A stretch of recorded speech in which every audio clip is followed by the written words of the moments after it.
Olá, graça e paz da parte de Deus, nosso Pai, da parte de nosso Senhor Jesus Cristo, seja com você. Se inscreva no canal se você não é inscrito, ative o sininho para receber as notificações do nosso canal. Curta bastante, comente e compartilhe. Hoje vamos meditar no texto que está em Mateus capítulo 5, 15, dos versículos de 7 a 9, diz assim: Jesus falando: hipócritas, bem profetizou Isaías acerca de vocês, dizendo: este povo me honra com seus lábios, mas o seu coração está longe de mim. Em vão me adoram, seus ensinamentos não passam de regras ensinadas por homens. Mateus capítulo 15, versículos de 7 a 9. Os Talmidim, os discípulos de Jesus, não haviam lavado a mão antes de comer. Esse é o contexto. Eles não haviam lavado. Por essa razão, os fariseus e os doutores da lei os acusam de transgredir as tradições dos líderes religiosos do judaísmo. Jesus responde colocando seus questionamentos diante de um dilema. Ele diz algo como: bem, a lei de Moisés diz que vocês devem honrar pai e mãe, mas vocês dizem que não podem dar dinheiro a seus pais porque prometeram dar o dinheiro para Deus. Vocês fingem que obedecem à tradição religiosa, mas estão apenas fazendo o que bem entendem. Deixam de cuidar dos pais e colocam o dinheiro no bolso. Jesus desmascara aqueles homens, mostrando que as práticas religiosas são uma das maneiras mais eficazes com que o ser humano pode servir a si mesmo. Os rituais da religião são um caminho para o auto-engano. Praticar uma religião pode gerar uma sensação de santidade, mas isso pode ser também uma grande ilusão. O pretenso serviço a Deus acaba servindo como um véu que esconde uma vida de serviço a si mesmo. As palavras do homem religioso aparentam santidade, seu comportamento parece piedoso. Ainda assim, seu coração está distante de Deus. O ambiente religioso é um terreno propício para que as pessoas vistam as máscaras de piedade que escondem a maldade por trás de um verniz de santidade e vida dedicada a Deus. Que triste é encontrar a prática da religião tão degenerada como nós vemos muito hoje em dia. Tudo que é praticado sem integridade e inteireza de coração se esvazia e acaba se transformando numa pálida caricatura do que deveria ser. Geradores e personagens de um mundo em que as pessoas posam para Deus, posam para os outros, enganam-se umas às outras e a si mesmas. É lamentável que a religião seja palco dessa farsa. Palavras vazias sem coração, sem amor, comportamentos falsos, religião de atores. Isto não tem nada a ver com Deus, não tem. Isso aí acaba sendo tradição e coisa dos homens, né? Dos homens que se consideram religiosos de Deus e na maioria das vezes transgridem, assim como eram os fariseus. Como diz Jesus aqui em Mateus capítulo 16, versículo 11, Jesus diz: tomem cuidado com o fermento dos fariseus. Mateus 16, 11. O judaísmo dos tempos de Jesus estava dividido em várias correntes doutrinárias e teológicas. Havia pelo menos 5 os partidos religiosos: saduceus, essênios, herodianos, zelotes e fariseus. Foi com o partido dos fariseus que Jesus travou os seus mais célebres debates teológicos. Na verdade, os fariseus perseguiam Jesus o tempo todo, fazendo perguntas capciosas e confrontando com a sua interpretação da lei de Moisés. E para ser justo, os fariseus tinham suas razões muito dignas, aliás, para promover esse constante exercício de questionamento de Jesus.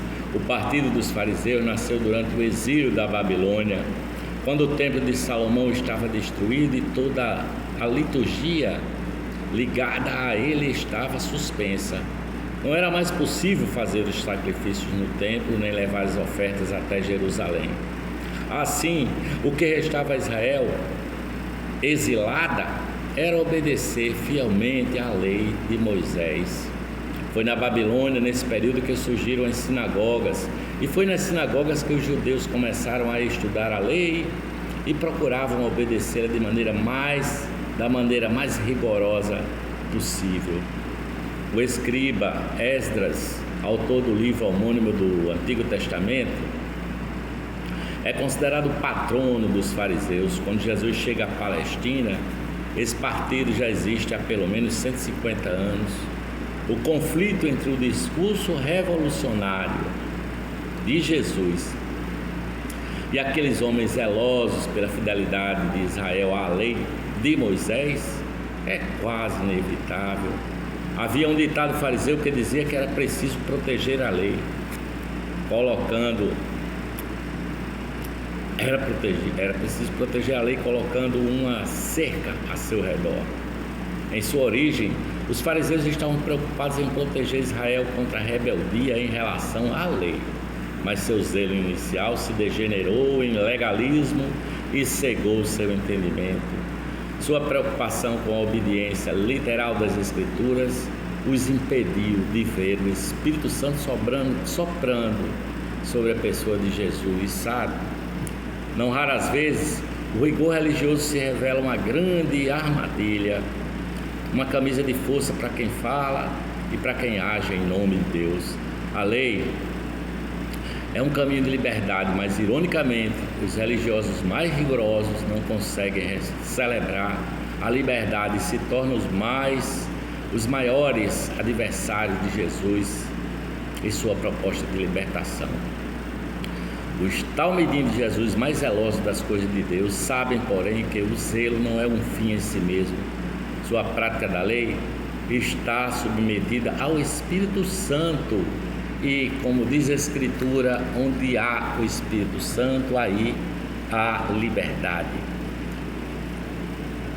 Chegando Jesus à região de Cesareia de Filipe, perguntou aos seus discípulos: quem os outros dizem que o Filho do Homem é?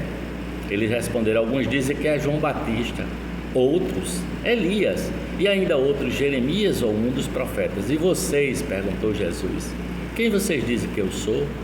Simão Pedro respondeu: tu és o Cristo, Filho do Deus vivo. Respondeu Jesus: feliz é você, Simão, filho de Jonas, porque isso não lhe foi revelado por carne e sangue, mas por meu Pai que está nos céus.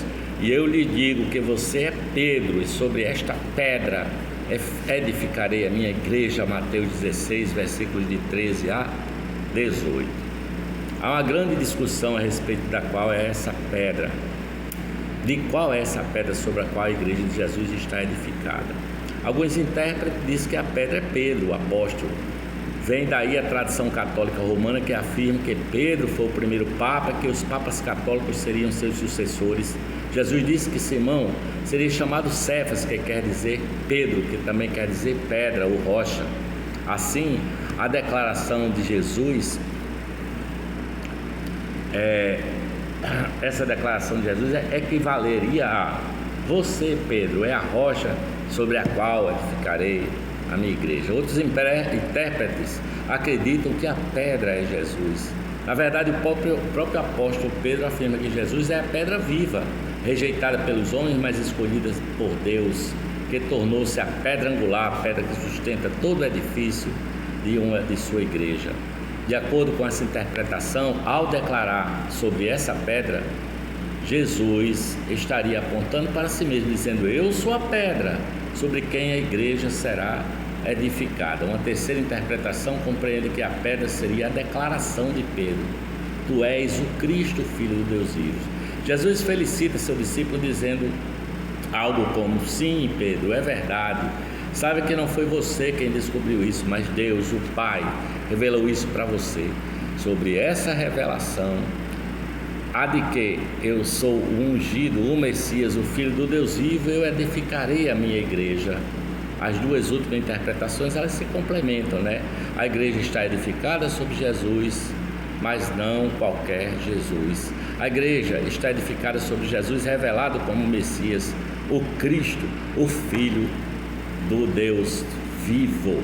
A igreja de Jesus é composta por todos os que confessam ser Ele o Cristo, o Messias, o Filho do Deus vivo.